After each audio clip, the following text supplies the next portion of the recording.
Hello everybody, Senior Engineer MBA, an investor, and in today's video I want to talk about this article on Motley Fool, basically talking about how CRISPR Therapeutics is a stock that you can hold in the next 5 years, that you can potentially beat the Dow Jones average.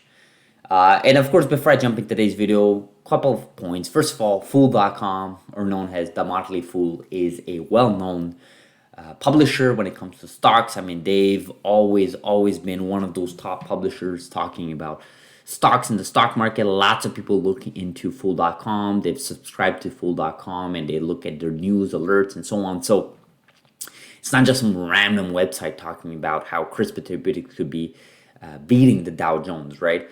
And of course, the Dow Jones, what it is the Dow Jones Industrial Average. It's it's not just tech stocks. Obviously, there's a bunch of stocks in this average, and it's often looked at as the standard for company stocks to beat.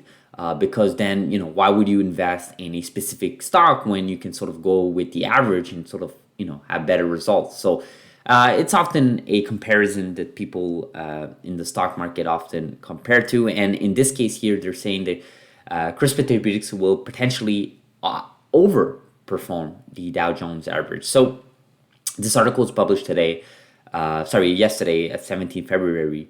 They're talking about several things, right? Positive news in the upcoming weeks, months, and of course, how in the next few years it's going to be a potential stock to hold. So obviously here, if you take a look at some of the things here, and again, they're comparing the CRISPR Therapeutics with Dow Jones. I mean, I think this is more for general investors, people that really are not involved in this space. I think it's good. I think it's a great entry point for a lot of people to look at.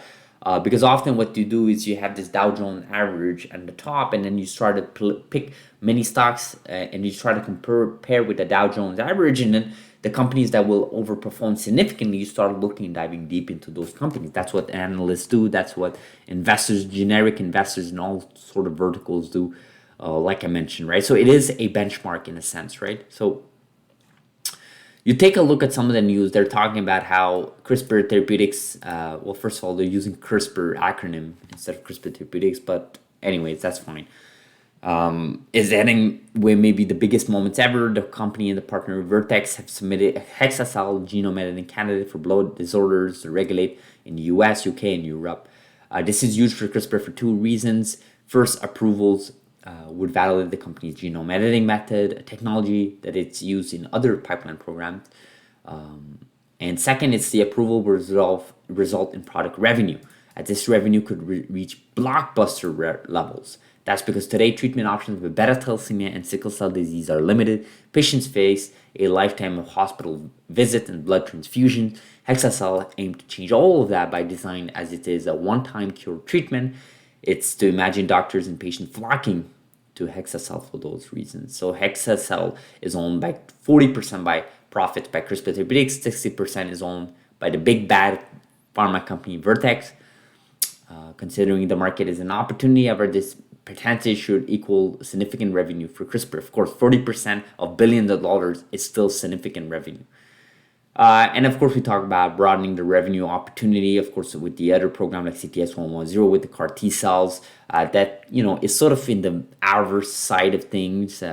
But again, if you get CTX1 approved, and perhaps it gets away from that average, because now you're utilizing a tool that is not just FDA approved, and has, data to back it up. But now you have a company trying to focus and put more eggs in the basket when it comes to CTX110, which is the CAR T cells.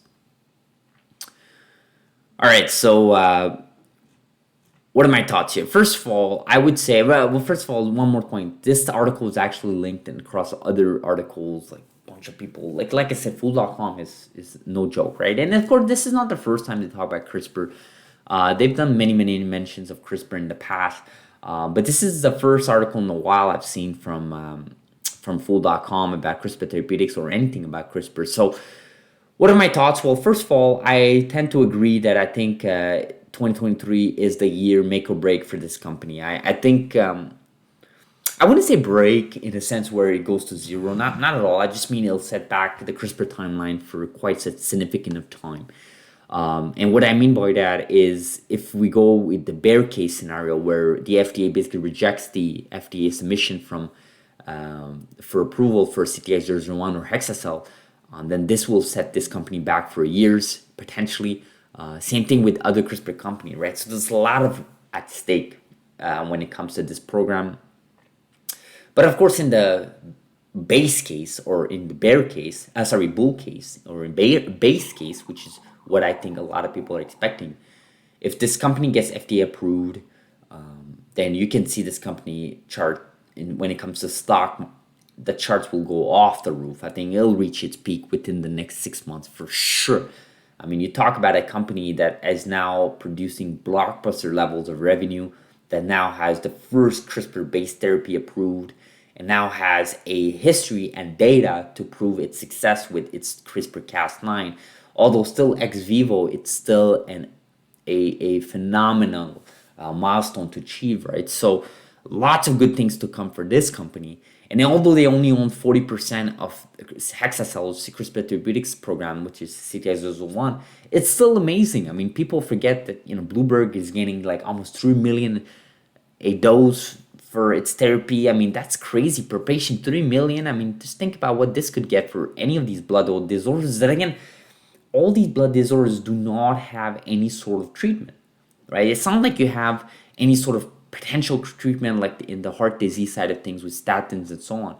There's no form of alternatives. I mean, at this point, it becomes a monopoly, right? If CRISPR Therapeutics gets through with CRISPR-Cas9, it's a one-time treatment. That's a monopoly.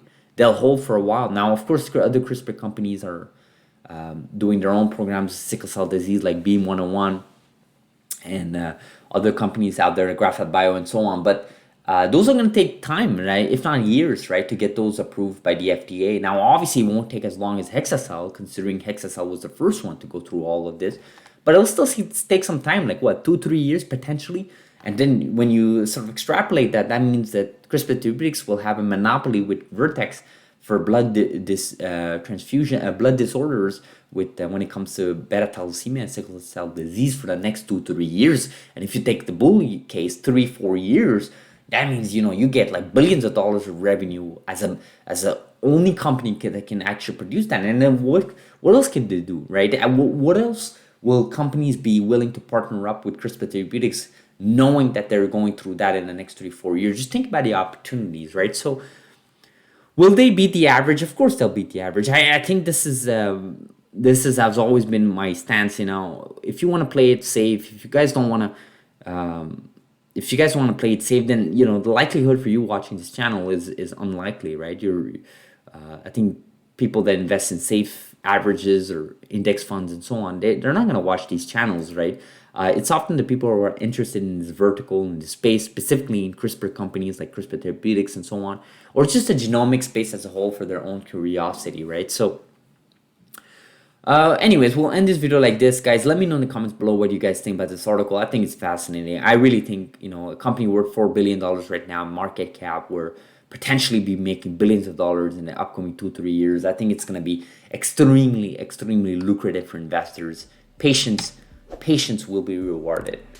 As always, subscribe if you're not. Like this video if you're not new. Let me know in the comments below, guys. What do you guys think?